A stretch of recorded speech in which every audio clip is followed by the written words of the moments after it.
वो इफेक्ट करेगी speed of reaction या रेट ऑफ रिएक्शन।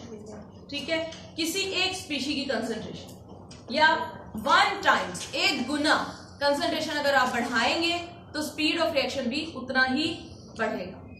ठीक, सपोज इसको ड्राइव कैसे करते हैं कि A goes to product P। ठीक है, कि एक रिएक्टेंट है that goes to product P when time T is equal to 0। तो क्या होगा, concentration of A is A and product की कंसंट्रेशन 0 मोल्स पर लीटर। जब टाइम 0 है, इनिशियली अभी जस्ट स्टार्ट किया, when time T is equal to T, कोई भी हो सकता है, ये 10 मिनट हो सकते हैं, 15 हो सकते हैं, 20 हो सकते हैं, कुछ भी टाइम हो सकता है। मैंने इसको जस्ट T लिखा है और ये T टाइम कुछ भी हो सकता है, 10, 20, 30 कुछ भी हो सकता है। और अगर यहाँ X moles per litre product बनी है तो A की कंसंट्रेशन, रिएक्टेंट की कंसंट्रेशन क्या होगी, A माइनस X, ये होगी रिएक्टेंट की concentration. Rate of reaction in term of reactant क्या है, rate of disappearance of reactant, rate of reaction या फिर rate of disappearance of reactant किसकी इक्वल हो जाएगा, minus change in concentration of A with respect to change in time. और ये है expression for the rate of reaction. But rate law क्या कहता है कि rate of reaction either it is change in concentration of reactant और change in concentration of product is proportional to the concentration of reactant. So it is proportional to the concentration of reactant A. ठीक है, concentration of reactant A के proportional है। और proportionality का sign finish करेंगे तो rate constant और concentration of A, but concentration of A इस पर मैं 0 नहीं लगाऊंगी, इसकी पावर क्योंकि फर्स्ट ऑर्डर रिएक्शन है तो 1 ही है, तो ये इसी तरह से ही चलेगा। Means rate of reaction is depending on the concentration of reacting species. अब ये था rate of disappearance of reactant. Rate of formation of product क्या होगा, rate of formation of product, इसको एक्सप्रेस कैसे करेंगे, dx ओवर dt। x क्या है, concentration of product P, P की कंसंट्रेशन है टाइम t पर। ठीक है, and it is proportional to the, किसके प्रोपोर्शनल है, कंसंट्रेशन ऑफ रिएक्टेंट। बट जब X प्रोडक्ट बन चुकी है तो रिएक्टेंट की कंसंट्रेशन क्या है उस टाइम पर, A माइनस X। प्रोपोर्शनैलिटी का साइन फिनिश करेंगे तो रेट कांस्टेंट K और at this time concentration of A, reactant की कंसंट्रेशन A माइनस X है, बिकॉज इसमें से प्रोडक्ट आपकी फॉर्म हो चुकी।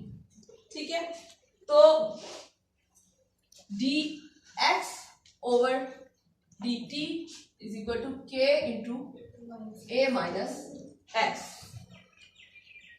ठीक है, रेट ऑफ रिएक्शन या rate of formation of product is proportional to the concentration of reactant. इसके बाद नेक्स्ट स्टेप क्या था, ये है differential form of equation. Differential equation है ना, इसको इंटीग्रेटेड फॉर्म में अगर हम ले जाएं तो इस पर इंटीग्रेशन अप्लाई करते हैं, इसको थोड़ा सा रीअरेंज करते हैं। पहले ये equation 1, 4, 5. Rearrange the equation 5 dx over a minus x is equal to k dt. Concentration या चेंज, जहां पे कंसंट्रेशन वाली टर्म है वो एक साइड पे ले आए और टाइम दूसरी साइड पे लेके जाए. ठीक है, यहां dx है, नीचे भी a माइनस एक्स. ठीक है, अब क्या करेंगे, इस पर इंटीग्रेशन अप्लाई करते हैं. इंटीग्रेट इक्वेशन 6, इसको इंटीग्रेट करेंगे तो ये तो डिफरेंशियल इंटीग्रेशन से कैंसिल हो जाएगा. ठीक है, यहां देखें कि ये आपके पास x है और डिनोमिनेटर में भी आपके पास a माइनस एक्स. ठीक है, जब इस तरह की कोई भी आ जाए, इसमें इस तरह का कोई एक्सप्रेशन आ जाए तो उस पर एक इंटीग्रेशन अगर हम अप्लाई करते हैं तो नेचुरल लॉग ऑफ, इसका आंसर आता है नेचुरल लॉग ऑफ डिनोमिनेटर. के नॉमिनेटर में भी x है, आपके पास डिनोमिनेटर में भी x मौजूद है. ठीक है, तो इसका आंसर, इसको जब आप सॉल्व करेंगे तो minus natural log of a minus x आएगा. ठीक है, इज इक्वल टू के T plus integrated constant c. Integration की मैं डिटेल में नहीं जा रही, ये जब आप मैथ करेंगे, मैथ के उसमें जाएंगे, कैलकुलस का चैप्टर करेंगे, उसमें आपको ये सारी डिटेल बताई जाएगी.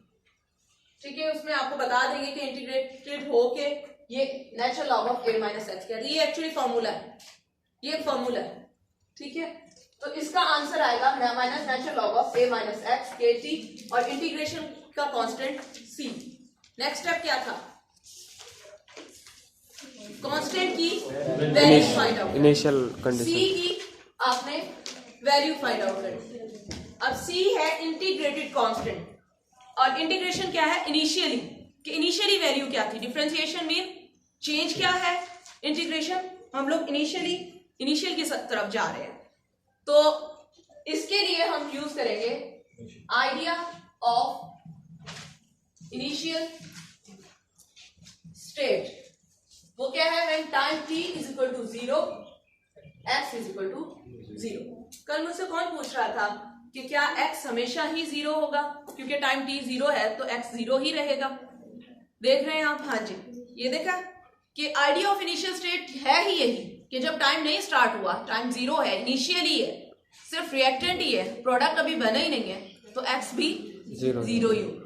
तो ये आइडिया ऑफ इनिशियल स्टेट है ही यही, और ये हर ऑर्डर ऑफ रिएक्शन के लिए या इंटीग्रेटेड कांस्टेंट की वैल्यू फाइंड आउट करने के लिए हम यही यूज करते हैं कि when time t is 0, product is 0, obviously x is 0.